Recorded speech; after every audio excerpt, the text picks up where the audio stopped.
sí es muy importante con el TDA y el TDAH acudir con un neuropsicólogo. No siempre el TDA se requiere del medicamento. Problemas de atención per se No tiene. no hay. Quizás tú no estás sabiendo cómo llegarle.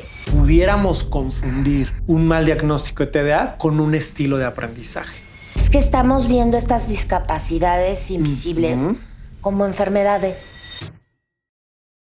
Hoy en día, los niños crecen escuchando muchas etiquetas.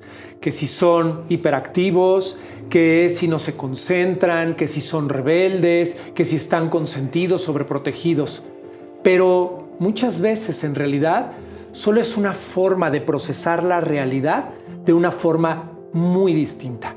Y muchas veces se trata de TDA. Desafortunadamente, usamos el TDA como una etiqueta más que realmente la información para entender y comprender a nuestros hijos. Así que el día de hoy le vamos a dar continuidad a nuestro episodio especial, a la saga de episodios especiales sobre discapacidades invisibles. ¿Por qué? Porque este es el podcast en el que hablamos de conciencia sin censura.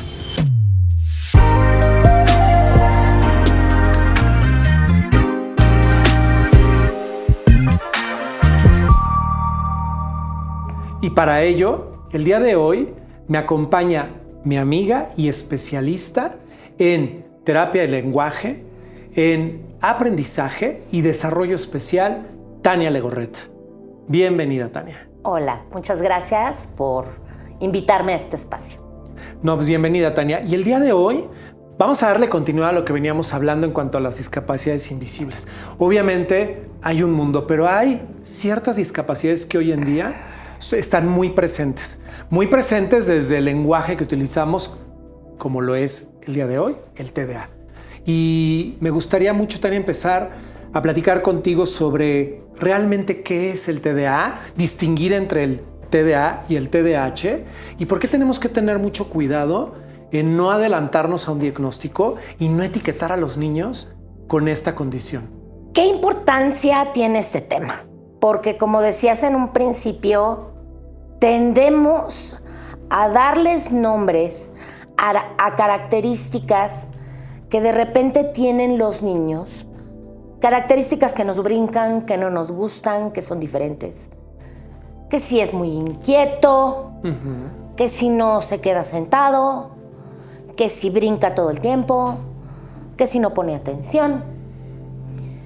Pero la realidad de la vida es que el ser humano se va desarrollando, va madurando y va adquiriendo habilidades conforme pasa el tiempo. Sí. Decir que un niño tiene TDA tiene que tener una base. ¿Qué es TDA? Trastorno por déficit de atención. ¿Qué es TDAH? Trastorno por déficit de atención e hiperactividad. ¿Qué implican estos dos?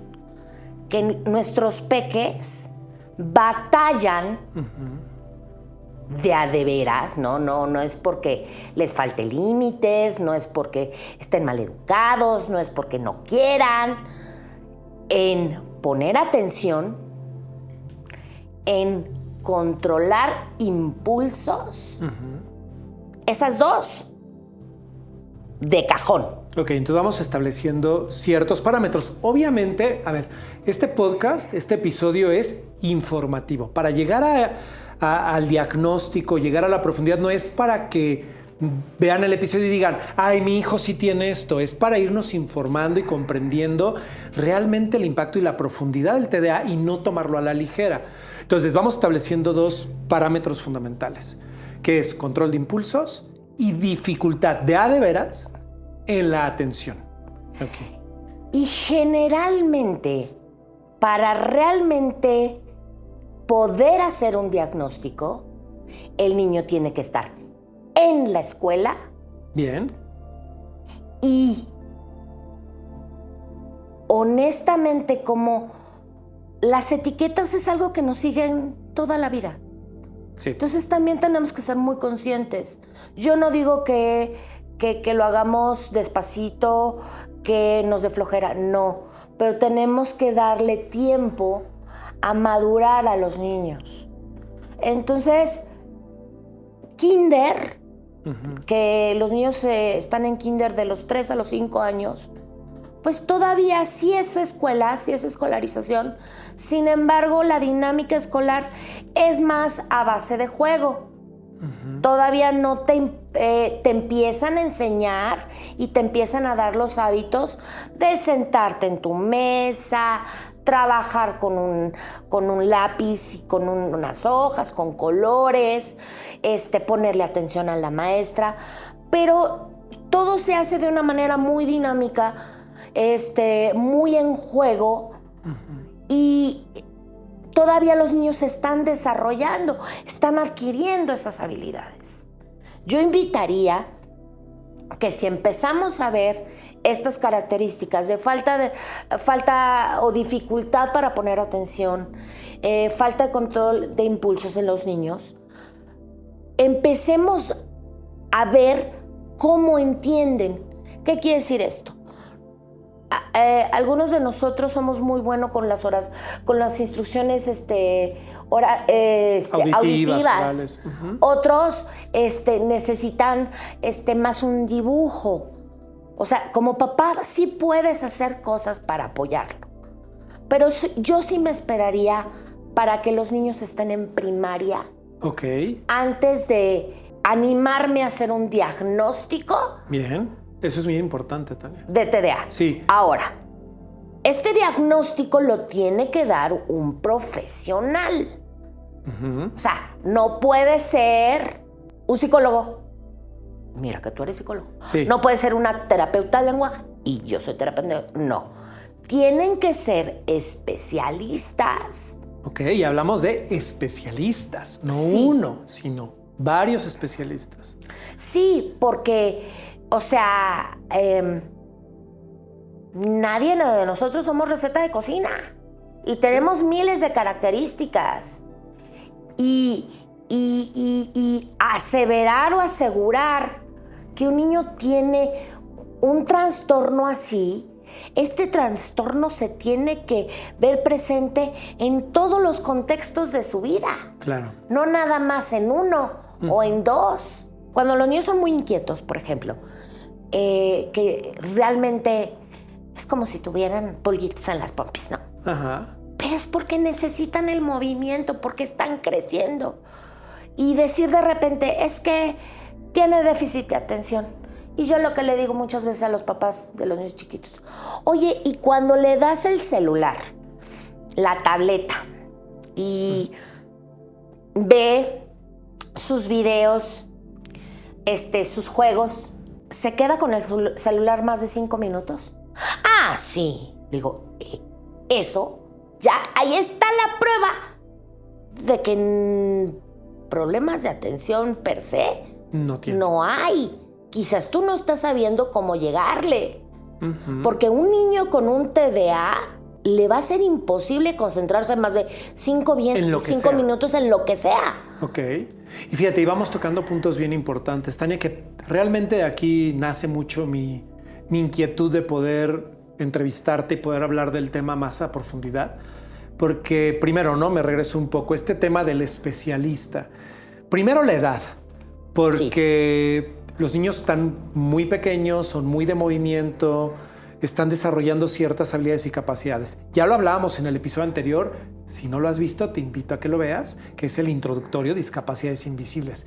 Y en hablábamos, Tania, de lo importante que es que el niño esté en contacto con pares, en la escuela, estimulación temprana, incluso la guardería, para que el niño vaya desarrollándose y poder identificar con mayor precisión si hay alguna deficiencia o dificultad en algunos de los elementos de los hitos de desarrollo. Hitos del desarrollo. Pero otro punto importante es, hay una etapa de edad en donde los papás estamos muy obsesionados y a mí me pasa constantemente, oye Artur, estoy en una reunión y, oye Artur, ¿puedes observar a mi hijo para ver si tiene TDA? Oye, ¿tú cómo lo ves? ¿No será que tiene TDA? Y entonces aquí hay dos situaciones. Una, están muy pequeños, todavía no es el momento para identificar algún conflicto de este tipo, porque todavía no se enfrenta el niño a los hitos o a la etapa del desarrollo per se, que es el aprendizaje y la atención. 2, yo no soy el especialista. Yo tengo conocimientos generales, sí, de observación de terapia, pero no es mi especialidad. Y además, aunque lo fuera, porque a veces podemos cometer ese error, aunque yo fuera especialista de la sola observación, no se puede determinar un trastorno o una condición como lo es el TDA. ¿Estás de acuerdo? Exactamente. Sí. O sea, con un trastorno así se requiere una batería de pruebas. Se le llama batería porque son mínimo 6 pruebas. ¿Cuándo? Test mínimo. Cuestionarios, evaluaciones diferentes que te evalúan la falta de atención, el control de impulsos, el seguimiento de instrucciones, diferentes características de aprendizaje. Entonces, para ello sí es muy importante con el TDA y el TDAH acudir con un neuropsicólogo, que son especialistas que están continuamente estudiando y aprendiendo cuáles son las evaluaciones adecuadas que nos pueden llegar a ese diagnóstico. Okay. Porque, ojo, con el TDA y con el TDAH, a veces lo primero que se nos ocurre es ir con un médico, ir con un neuropediatra o ir con un psiquiatra. Sin embargo, las evaluaciones y las pruebas que ellos pueden hacer, que son el mapeo cerebral, el electroencefalograma, no siempre sale el TDA en esas pruebas. Sí. Porque el TDA sí es una condición neurológica, sin embargo, a veces es una condición eléctrica, a veces es química, a veces es de las dos. Entonces necesitamos acudir con el especialista que nos va a dar la respuesta. No por demeritar el trabajo de un médico, no. Los médicos son muy importantes, pero en este diagnóstico en especial sí creo que es mejor acudir con un neuropsicólogo. Sí, y aquí la importancia de como precisamente, ¿no? Estar muy atentos de las etapas del desarrollo de mi hijo, de mi hija, para en el momento adecuado poderlo ir acompañando o llevándolo a este diagnóstico integral. Y como bien dices, empezando por un diagnóstico psicológico o psiconeurológico, que son pruebas muy específicas, para integralmente o paralelamente apoyarnos en la parte médica. Porque muchas veces pasa que vamos primero a la parte médica y como no sale en el encefalograma o en las pruebas que se hacen o en los diagnósticos, ok, entonces no tiene TDA, ¿no? O viceversa, ¿no? Aunque no salga, ¿qué pasa? El médico te manda un medicamento. Justo a eso iba. A ver, Tania, y tú desde tu experiencia, ¿qué va primero, no? El huevo o la gallina. Porque muchas veces los papás lo que estamos buscando o por una mala orientación vamos primero a la parte del medicamento. Y creo que sí es importante comentarles que no siempre el TDA o el TDAH se requiere del medicamento. No va junto con pegado el diagnóstico. Exacto, no todos los niños funciona. lo necesitan. ¿Estás de acuerdo? Ok. Hay una variedad impresionante de medicamentos ya para TDA. Hace más de... yo creo que fueron 10 años. Me tomé un curso de farmacología. Ok. Y tengo ahí apuntados cada uno de los medicamentos. Si son de acción prolongada, si son así, si son así. Yo como terapeuta de aprendizaje para aprender y saber. Sin embargo, hay algo muy importante. El cerebro del ser humano es algo mágico, hermoso, enseñable, adaptable y con un continuo aprendizaje. Yo no conozco ningún papá que de entrada diga, sí, primero chocho. Al contrario, les da mucho miedo. Bien. Y lo entiendo. Entonces, ahí es donde ya que tenemos este diagnóstico del neuropsicólogo y acudimos con neuropsicólogo o con terapia de aprendizaje o con terapia psicológica, a que le enseñen esas estrategias para combatir lo que le cuesta trabajo, de poner atención, de controlar sus impulsos, de seguir instrucciones. ¿Sí? Partiendo de la base de que el cerebro se puede, o la mente, todas estas estructuras cognitivas se pueden educar, se pueden entrenar y se pueden desarrollar ciertas habilidades o herramientas que compensen esta condición. Exactamente. ¿No? O esta dificultad. Eso se llama metacognición. Bien. Y la metacognición es la capacidad que tiene el ser humano de ir observándose, conociéndose, evaluándose, monitoreándose, regulándose para poder funcionar en el mundo. Okay. ¿Qué quiere decir? Por ejemplo, yo, Tania, mi memoria no es la cosa mejor, más impresionante del mundo. Se me olvidan, cosas que no deberían de olvidárseme. ¿Y qué empecé a hacer? Pues empecé a apuntar. Y de repente traigo 3 libretas. Y en las 3 libretas, igual son una para el súper, otra para mi agenda de mis pacientes, otra para mi vida. Pero ahí apuntaba las cosas para que no se me olvidaran. O empecé a grabar mis pensamientos para que... Si estas estrategias que te enseñan en terapia, después de 6 meses, 7 meses, sigue sin haber un avance, aquí quizás sí sería sí sería válido esa entrada farmacológica. Claro, porque a lo mejor pero es una porque ya lo química. intentaste. Sí, claro, claro. Ahora, hay algo también muy importante que antes no teníamos tanto. Los diferentes tipos de escuelas. La escuela tradicional, la escuela constructivista, la escuela Montessori, la escuela activa. Una cosa es que tu pequeño tenga o no tenga déficit de atención, pero también están los estilos de aprendizaje. Claro. No todas las escuelas son para todos los niños. Todos los niños, ¿no? Antes, nosotros de chico, había 1 o 2 escuelas y ya. Y no te quedaba de otra. Pero también tú, papá, mamá, no tengas miedo en cambiarlo de escuela. Ok, y esto también hay que resaltarlo, Tania, ¿no? Porque pudiéramos confundir un mal diagnóstico de TDA con un estilo de aprendizaje. Sí. Ahora, conocer el estilo de aprendizaje podría ser una herramienta esencial para un niño que tiene una condición, una niña que tiene una condición de TDA, porque si identificamos el tipo de aprendizaje, va a ser más fácil contenerlo, encauzarlo y guiarlo. ¡Claro! ¿Estás de acuerdo? Ahora, aquí también me gustaría resaltar y destacar, Tania, que hablamos del medicamento y etcétera. Ok, vamos a pensar que ya llegamos al punto en donde el medicamento es necesario, porque hay una deficiencia química o eléctrica y va de la mano, ¿no?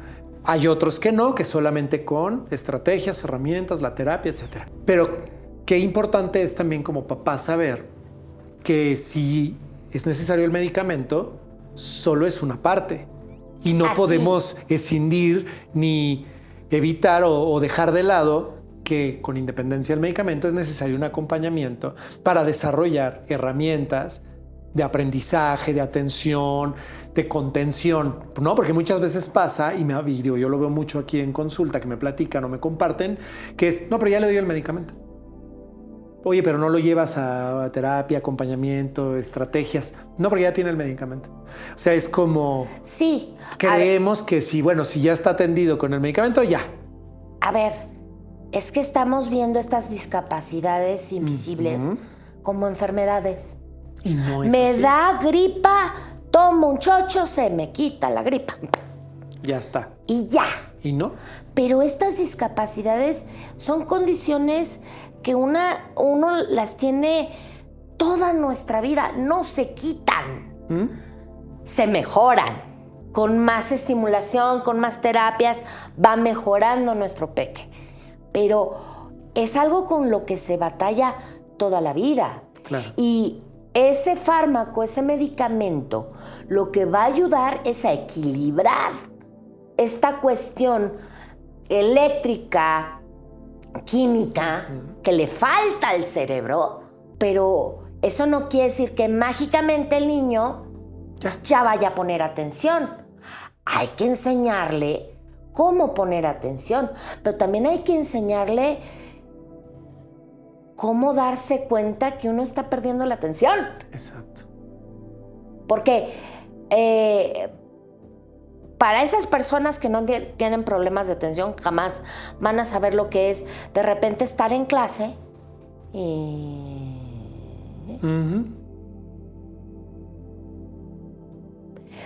¿Será que la pintura está bonita? O sea, hay ruido allá afuera. Son distracciones así, ¿no? Sí. Y luego de repente volteo a ver a la maestra y ya me perdí media hora. Sí. ¿No? Sí, claro. Ahora, fíjate. Entonces, espérame, hay que enseñar qué hacer Cuando pasen estas cosas. Okay. Ahora, Tania, ahí, perdón que te interrumpa también, porque no quiero que aquí perdamos un poquito la idea. A ver, Tania, dijiste algo bien importante. A través de la terapia y el diagnóstico, yo voy a aprender a conocerme, a entenderme, a reconocer estas deficiencias o estos gatillos o estos triggers donde yo me desconecto. Pero como adultos tú y yo lo entendemos, Tania. Y ya como adultos en la terapia va uno conociéndose y vas aceptando y vas reconociendo y vas tú activando estas herramientas. Pero somos adultos y a veces mira que nos cuesta. Aquí yo sí quiero resaltar y quiero tu opinión y que se las compartas, porque sí, pero un niño es un niño. Porque a veces los adultos queremos que el niño reaccione como adulto. Ah, sí. O sea, el niño va a tomar autoconciencia conforme vaya madurando, creciendo, para que cuando llegue a la adolescencia o a la vida adulta, él ya tenga integradas todas estas herramientas. Pero el niño de 10 años no es, ya me conozco, yo ya sé. El papel de los padres es fundamental y esencial.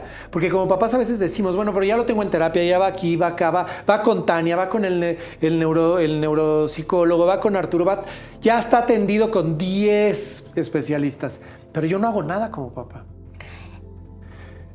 ¿Qué importancia juega el papel de los padres y de los maestros y del entorno para que el niño vaya conteniéndose y se vaya conociendo y vaya integrando estas herramientas? Son lo más importante. O sea, a ver, Arturo, conmigo vienen exageradamente 2 veces a la semana, 1 hora. ¿De cuántas horas tiene un día? ¿Cuántas horas tiene una semana? Es nada. Sí. Quienes al final del día mejor conocen a sus hijos o deberían de conocer a sus hijos son los papás. Son aquellos responsables de ver cómo está el bienestar físico, emocional, intelectual, social de sus peques. Claro. Al final del día sí es muy importante esa pregunta diaria, ¿cómo te fue en la escuela? Pero la respuesta casi siempre va a ser bien. Entonces no nos quedemos solo con esa pregunta, sino es, ¿qué te gustó? ¿Qué no te gustó? ¿Quién es tu maestra consentida? ¿Qué maestra no te gusta? De repente nos quedamos por la prisa del día a día y del todo, hacemos pocas preguntas. Pero sí es muy importante ese acercamiento y ese acompañamiento que tienen los papás, porque además, si ya asumimos que los niños tienen, o no más que asumir, si de repente tenemos un pequeño con TDA o con TDAH, también es responsabilidad de los papás enseñarles que es parte de, que no les quita nada, no les pone nada, no los hace menos. Así como al día de hoy se normaliza, usas lentes porque tus ojos no ves. También tenemos que perderle el miedo a estos niños que sí tienen el diagnóstico. Claro. Porque emocionalmente pega. Y estamos y vivimos en un mundo en donde las diferencias son rechazadas. Hay burla, hay bullying. Y es vital que un papá acompañe a su hijo. Y es, sí, tienes esta condición, sí, te cuesta poner atención, pero eres fabuloso en fútbol. Claro. Tienes la aleta increíble. Sí. Mira qué bonito acomodas tu ropa. O sea, de repente se nos olvida valorar esas pequeñas cosas que tienen nuestros peques, que tienen la vida. Hoy porque me gusta el día. Ay, hoy no llovió. Hoy no me mojé. De repente somos muy duros. Sí. Entonces tenemos que cuidar esto. Y sí es vital que ese papá esté cerca de su hijo y lo acompañe en este proceso. Claro, y que justo es parte de la intención de estos episodios, que es sensibilizar y realmente tomar la conciencia y la responsabilidad de involucrarnos. Mira, con niños con TDA o sin TDA, o sea, en realidad es seguir promoviendo si vamos a ser papás o somos padres, la importancia y la responsabilidad que ello toma. O sea, no empezar a verlo como una carga, sino de verdad, y entender que no basta con llevarlos a la escuela y darles de comer y cumplir sus necesidades o cubrirlas, sino involucrarnos en el proceso del desarrollo, de crecimiento, de evolución de nuestros hijos, con TDA, sin TDA o a pesar del TDA. ¿Por qué? Porque ellos requieren de nuestro acompañamiento. Y si tienen esta condición, la asumo, la acepto, hago mi proceso y entonces lo acompaño de manera consciente. ¿Desde dónde? Desde mis posibilidades, dando lo mejor, ¿sabes? Y teniendo todas las herramientas y la información para acompañar a mi hijo. Y si bien tiene un diagnóstico, no etiquetarlo, sino verlo como solo información que nos va a ayudar a comprender y entender y desarrollar las habilidades y las capacidades de mi hijo, compensarlas nada más, pero reconociendo que somos seres integrales, que tenemos un mundo de habilidades, que tenemos un mundo de capacidades, que no somos solo eso, Tania. No, eso es bien importante, no solo entender y comprender el trastorno de déficit de atención o la condición, entenderla, comprenderla y estudiarla, sino de verdad, como dices tú, sensibilizarnos y normalizarla al grado que el niño no sienta rechazo. Porque aunque vivimos en una cultura donde se trata de promover la inclusión y somos más conscientes o más abiertos, sigue habiendo una diferenciación. O una invisibilización, que es de eso va estos episodios, ¿no? Es no lo quiero ver, porque me duele, porque no puedo con ello, porque prefiero negarlo, porque prefiero... No, ¿sabes? Entonces, creo yo que es parte, ¿no?, de este proceso. Ahora, Tania, para ir identificando estas como papás de decir, a lo mejor esto puede ser una red flag, un foco rojo o algo en lo que tengo que poner más atención. ¿Cuáles son los retos, y tú desde tu trinchera, en temas de lenguaje y aprendizaje que tú ves en niños que realmente tienen este diagnóstico? Mira, el lenguaje no tanto. Okay. Porque eso tiene más que ver con el juego, con la socialización. Ya. Tiene mucho que ver con el aprendizaje. Ya. Empezamos platicando el programa anterior la importancia de la guardería, la estimulación temprana. Ahora vamos a aumentarle la importancia de la escolarización. Sí. Nuestros papás, nuestros abuelos, el kinder no se usaba. Empezabas hasta primaria. Ahorita sí es algo vital para el desarrollo. Sobre todo para darle las herramientas que un niño necesita. Vivimos en un mundo en donde hay ciertos estándares. La SEP, nos guste o no, dicta a qué edad tienen que entrar los niños a la escuela, dicta el programa de estudios, a qué edad tiene uno que aprender a leer, a qué edad tiene uno que aprender a escribir. Y si no acercamos a nuestros peques a la escuela, o sea, todo ese conocimiento, todo ese aprendizaje, pues de repente les va a costar muchísimo trabajo ponerse al corriente. Claro. No, por un lado. Luego, el reto en aprendizaje es muy importante, porque realmente son peques que si estoy en un salón de clases y llega la maestra, niños, saquen su libreta, su estuchera, acomoden su lonchera, venimos regresando al recreo, por ejemplo, ¿no? Acomoden su lonchera, vayan al baño. ¿Cuántas instrucciones dijo la maestra ya? Saquen la libreta, saquen la estuchera, acomoden la lonchera, vayan al baño. Y le sumamos que venimos regresando acelerados del recreo, ¿no? Sí. ¿Y qué pasa con nuestro niño con TDA? Ya se perdió. Ok. Porque son demasiadas instrucciones para él. Entonces, quizás ese día va al baño porque pues está sudadísimo. Pero el agua está divertida y tengo calor. Ok. Entonces me voy a poner a jugar con el agua. Y el agua es divertidísima. Y me pico. Claro. Y como no oí todas las demás instrucciones, me quedo en el baño. Y de repente se oye el grito de la Miss. ¡Chuchito! Sí. ¡Salte del baño! Y Chuchito es... Y ni entiende, ¿no? O sea, realmente es como... Ok, me salgo del baño y luego... Pero como realmente no registró el saca la libreta, saca la estuchera, acomoda la lonchera, asumimos que todos los niños ponen atención y siguen instrucciones en la misma velocidad. Exacto, eso que te iba a decir, es que es una forma diferente de procesar, ¿no? La realidad y el tiempo. Entonces también es responsabilidad de las maestras, responsabilidad de los papás,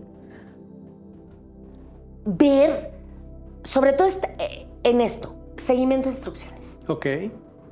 Seguimiento de instrucciones es una actividad que se ve en todo. Sí.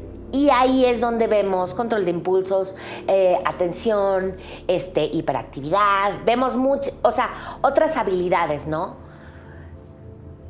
Pero si estamos viendo que nuestro peque se está perdiendo, pues, ¿qué hacemos? Pues entonces le reduzco la cantidad de instrucciones. Y empezar a poner atención, ¿no? Como en esos detonantes, cuando es repetitivo. Y ver por qué. O sea, los niños no dejan de poner atención o no dejan de seguir instrucciones o hacen otra cosa porque nos quieren llevar la contra. Porque también es otra cosa que de repente como adultos sentimos que es que no me hace caso a mí. No es contra ti. Sí. Entonces sí tenemos que checarlo y cuidarlo mucho. Entonces sí, el aprendizaje, ya di muchas vueltas, perdón, pero sí el aprendizaje se ve muy afectado porque hay que cambiar la forma de entregar esa información. La información, ok. Más que la instrucción, la información, porque no nada más es instrucciones. Ahora, perdón que te interrumpa ahí. Y creo yo, a ver si lo voy entendiendo bien.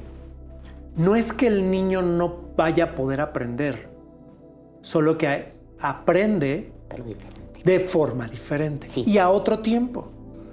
¿No? A lo mejor lo que un niño promedio aprende en 2 minutos se tarda 5 por el foco de atención.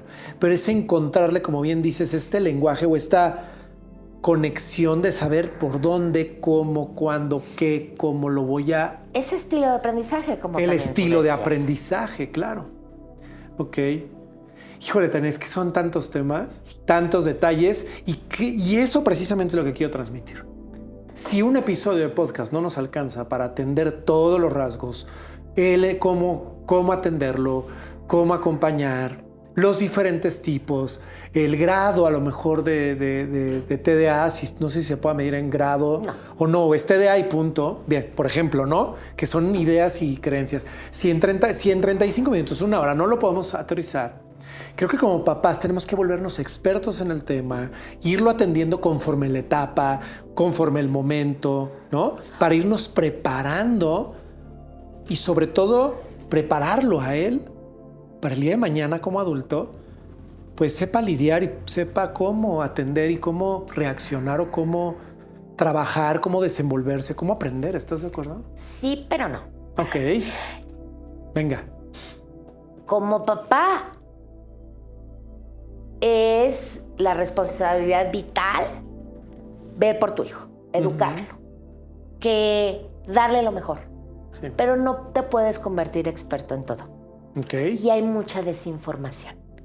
Eso. Entonces, primero, no olvidar que hay que acudir con un especialista. Ya a partir de la guía de ese especialista que te va a decir qué literatura, qué libros, qué leer, sí. Qué terapias, qué tratamientos tomar, ya que es guiado, así te puedes volver experto en la condición de tu hijo, porque tampoco podemos decir que se vuelven expertos. Sí, porque luego hay papás que, no, mira, mi hijo lo tiene, ¿no? Y empiezan a dar consejos. Hoy en día, ¿no? Hay muchas mamás quieren ver a todos iguales. Y papás que han empezado a dar terapias. Sí, sí. Porque dicen, es que yo ya sé tanto por mi hijo que ya puedo dar terapias. No, perdóname. No. Cada hijo es diferente. Cada persona es diferente. Cada caso es diferente. Cada caso es diferente. Sí. Y una cosa es el tratamiento y la vista objetiva de parte de un profesionista. Un papá nunca va a tener una vista objetiva con sus hijos. Sí. Porque hay un cariño inherente, un amor, unos lentes de color de rosa. Sí. ¿No? Pero sí es un tema muy complejo. No es rápido, no es fácil. Sí. Pero que sepan los papás que se pueden acercar, que pueden preguntar. De verdad, a mí me encanta, no me ofendo. Cuando me hablan al consultorio, tengo una cita inicial y de ahí no avanza para terapia. Pero porque llegaron con tantas dudas. Claro. Que las vamos desglosando y van viendo los papás que esa ansiedad, ese miedo no tiene base, o a veces sí tienen base y se quedan en el consultorio, pero que no tengan miedo de pedir ayuda. Sí, sobre todo eso, ¿no? Es visibilizarlo, desmitificarlo, ¿no? No verlo como una condición buena ni mala, sino simplemente es una condición que hay que atender. Como dices tú, si necesito lentes, me pongo los lentes, ¿no? Si tengo TDA o TDAH, pues qué herramientas, qué atención, qué terapias, irnos informando. Y dentro de toda esta información, Tania, también, a ver, no sé si tú coincidas conmigo. Obviamente, digo, el proceso de los papás es importante, vivir el duelo, aceptar la condición, trascender la culpa, y ya verlo de una manera diferente, más tranquilos, con más información y bien acompañados. Pero también quitarle la obsesión, porque luego siento que ya tenemos la información, tiene el diagnóstico y como papás ahora estamos todo el tiempo, solo vemos a nuestro hijo dentro de ese marco, de ese diagnóstico, no vemos lo que hay más allá del TDA y también una burbuja de sobreprotección. Sí, o justificar. O usarlo como una justificación en temas de conducta. Sí, no. ¿Estás de acuerdo? Sí, eso es bien importante. Entonces, sí, o sea, es como... Creo que el símil de los lentes salió muy bueno. Porque no me puedo meter a una alberca con lentes. No. Pero eso no quiere decir que no me pueda meter en una alberca. Exacto. Bien, me encanta. Sí, justamente. Ahora, Tania, obviamente el TDA o el TDAH tiene implicaciones en la conducta, ya para ir cerrando. Y la conducta del niño sí se ve alterada, porque sí se ve alterada. Sí. En muchas situaciones, ¿no? Puede ser la conducta, el control de impulsos, la empatía, que también va muy de la mano del acompañamiento que tengan los papás, yo lo he visto. O qué tan atendido y bien diagnosticado está el niño. Pero vamos a pensar, ya está el diagnóstico, conozco bien a mi hijo, estamos trabajando con él, pero es pequeño. Obviamente vivimos todavía en un entorno donde no se entiende la condición, no se comprende y puede ponerse en riesgo esta parte de etiquetar, de rechazar al niño. ¿Qué tan válido es o qué tan recomendable o cuál sería esta línea en de informarlo? Porque, híjole, es que yo he visto que lo informan, pero también lo etiquetan, pero también hay entornos donde no es que mi hijo tiene tal, por eso si lo ven que de repente no controla sus impulsos o tal, es porque tiene una condición, tiene TDA. ¿Tú cómo lo ves esto? Híjole.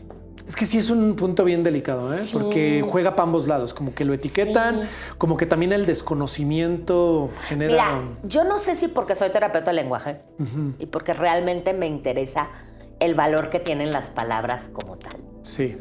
Soy muy cuidadosa a la hora que utilizo ciertos términos. Si te das cuenta en esta plática, el término TDA, TDAH lo he usado muy poco. Sí. He usado más seguimiento de instrucciones, le cuesta poner trabajo poner atención, tiene dificultad para controlar impulsos. Creo no tenemos por qué justificarle al mundo o explicarle al mundo bien nada. Ahora, sí entiendo que esto viene de una necesidad de comprensión. Muchas veces los papás se sienten solos porque hay berrinches, porque hay problemas de conducta. Pero si quiero acercarme a otro papá o a otro ser humano para que empatice por qué está pasando lo que está pasando, sí puedo tener cierto cuidado en qué palabras utilizo. Bien. O sea, yo no digo que escondamos que tiene un TDA, pero sí podemos, siento que es más sano, más amable, más positivo para nuestro peque. Decir, es que ahorita estamos batallando mucho con control de impulsos. Ándale, bien, sí. Y creo que hasta creas más empatía con los otros papás. Sí. Porque van a pensar si ellos vivieron eso o no vivieron eso, y te van a dar consejos. Sí, además, o se pueden sentir identificados, porque finalmente es parte también del desarrollo de los niños el control de impulsos, aprendizaje, y es, sí te entiendo, es que también con nuestro hijo tal, aunque no tenga un diagnóstico. Exacto, bien. Porque realmente, o sea, como decías tú, y lo has dicho, el diagnóstico es una base, pero no es todo. No lo es todo, sí. Y incluso hablando específicamente de estas dificultades de aprendizaje y de atención, es que todos los niños pasan por esas dificultades. Sí. Solamente que hay niños que, como no tienen la condición, pues lo aprenden rápido y se van de volada. Y hay quienes van a tener más dificultad.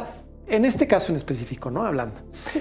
Muy bien, Tania. Pues te digo, podríamos seguir hablando y hablando y hablando. Es un tema muy profundo, es un tema delicado, es un tema que requiere cierta atención. Pero la idea de este episodio es concientizar, sensibilizar y que se vayan los papás que están pasando por estos procesos, que se vayan tranquilos, los que tienen duda, que se acerquen a los profesionistas, que nos vayamos sensibilizando, que no es nada del otro mundo, que es atendible, que sus hijos van a estar bien, ¿sí? Que hay ya muchas herramientas, mucha información. Y sobre todo, bueno, desde mi lado, papás, acérquense, vivamos el proceso de duelo, de aceptación, no están solos en el proceso. Para eso estamos los profesionistas y que todos tienen su espacio terapéutico. Ustedes como papás y sus hijos.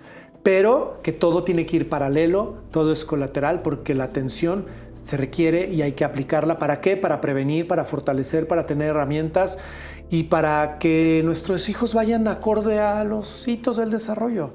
Hacérselo lo más fácil posible y llevadero, ¿no? Que no es nada del otro mundo, no hay que tenerle miedo. Sí. Más bien hay que involucrarnos, papás, hay que involucrarnos más. Creo que ahí eso no es lo que nos está fallando. Sí. Involucrarnos y realmente ir con los especialistas. Vayamos con los especialistas. Sí. Muy bien, Tania. Híjole, te agradezco muchísimo tu tiempo, la información que compartes. Si no vieron el primer episodio, de verdad, véanlo. Ahí es un contexto muy profundo y generalizado aquí con Tania. Y estén pendientes del siguiente episodio. Tania, vamos a dejar tus datos. Tania es una especialista, de verdad es una profesional en estos temas.